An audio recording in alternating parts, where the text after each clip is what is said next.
Hello and welcome to another installment of Metallic Reviews, the show where I take an honest look at the harder, heavier side of music and give it an honest rating.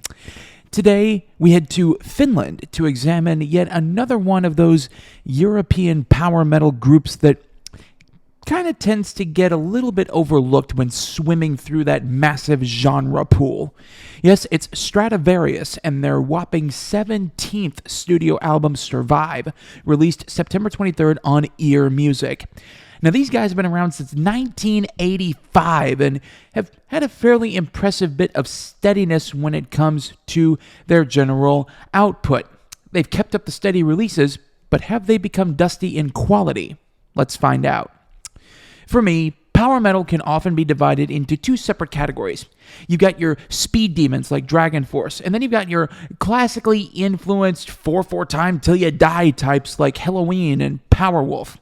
Now, this album definitely leans more towards the latter of those two categories.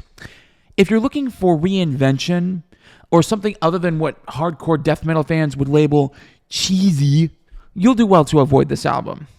But if that classic soaring guitar, neo-80s style with double bass kicks feel is what you're going for, you'll probably enjoy this release. For me, a power metal album is all about the choruses, and Survive is chock full of them. From the title track through songs like We Are Not Alone and the 11-minute monster of an album closer, Voice of Thunder, this record has a terrific ear for catchy, well-written choruses. Vocalist Tommi Kotipelto unleashes his chops on each one, creating similar soundscapes that are just different enough to be interesting. In the moment, personally, I was kind of thinking to myself that I'd heard these types of choruses before, only done better. But then the minute the song finished, the chorus bounced right back into my head. Songs on here are definitely kind of a slow burn in that regard. Another impressive thing about the release is the overall crispness of it production-wise. Now, I've come to expect nothing less from the power metal world. The vocals and guitars soar high above the low end, pouring out cauldrons of that typical power metal fire. Yeah, you'll probably be itching to throw on the old battle armor, grab your sword, and go out to battle dragons or warlocks, or go through dungeons and RPGs, or whatever after hearing this. Toss in some keyboards, drums, and a little bit of bass, and you're all set. It's the soundtrack to your own medieval battle, really, complete with knights, damsels, princes, princesses, kings, queens, and various other royals. The guitar work on here is exceptional, though, again, I have come to expect this from the genre. The difference here is that it's not a twin guitar attack. Matthias Kupianen, on his fifth foray with the band, shows off all his chops. Solos, runs, harmonics, you name it, Kupianen does it, and he does it very well. Considering his musical background, including stints at the Sibelius University in Helsinki and Finland's Pop and Jazz Conservatory, I'd say that Kupianen is more than qualified to hold down the fort here by himself.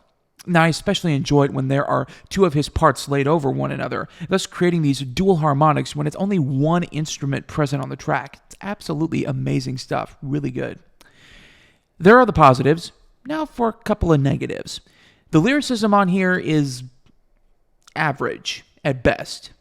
For example, the title track says, "I will not give up as long as I'm alive. I will not give in as long as I'm alive." Nice message, but ultimately there are other ways of phrasing that.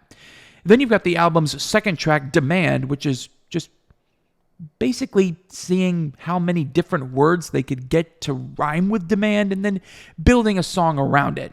Now, fortunately, the song they've built around it is well written, but the lyrics could have been worked on a little bit more. Now, those are just a couple of examples of some questionable poetry found throughout the record. A second thing that impacts the record comes from a production standpoint. As good as the mix is overall, they've completely buried drummer Rolf Pilve at times. True, the cymbals and snare are really always there, but the double kicks can be put really far back in the mix at times. This is especially true on songs like Glory Days and Firefly, where Pilve is doing some really impressive stuff, like you know that he's doing it, but it can be really difficult to hear. All in all, Stratovarius have put out a decent little power metal record. Is it my favorite of all time? No, absolutely not. In fact, it may not even be my favorite of this year, but it's still serviceable. There's no extreme reinvention and no reliance on trying to be stylistic or proggy, which is actually a bit of a breath of fresh air. Yet at times, there's an over-reliance on paying tribute to the good old days, if that makes sense. Sometimes this album's biggest issue is that it's simply too power metal when looking at it from a traditional perspective. But again, it is still solid. That's why I'm giving it a 4 out of 5.